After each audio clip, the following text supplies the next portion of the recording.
പക്ഷെ തെരഞ്ഞെടുപ്പിൽ നിങ്ങൾ മുന്നേറ്റമുണ്ടാക്കിയോ, നിങ്ങൾ രണ്ടാം സ്ഥാനത്തെത്തിയോ എന്ന് പറയുന്നതൊന്നും പ്രസക്തിയില്ല. തെരഞ്ഞെടുപ്പിൽ വിജയം പരാജയം അത്രയും.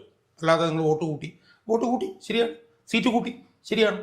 പക്ഷേ ഈ സീറ്റ് കൂട്ടി നമ്മൾ പറയുമ്പോഴും തിരുവനന്തപുരത്ത് നേരത്തെ 35 ഉണ്ടായിരുന്ന 50 ആക്കി, കൊല്ലം കോർപ്പറേഷനിൽ 6 ഉണ്ടായിരുന്ന 12 ആയി, കണ്ണൂർ കോർപ്പറേഷനിൽ 4 കൂടി. ഇത്രയൊക്കെ ഉള്ളൂ.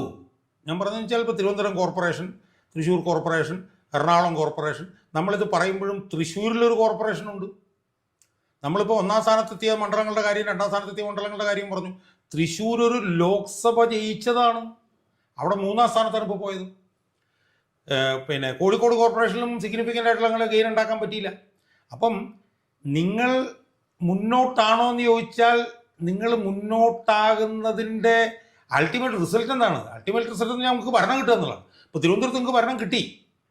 ഇനി വോട്ടിംഗ് പെർസെൻറ്റേജ് ഞങ്ങൾ എടുത്ത് നോക്കിയപ്പോൾ 19 നിന്ന് 14 ചുരുങ്ങുകയാണ് ചെയ്തത്.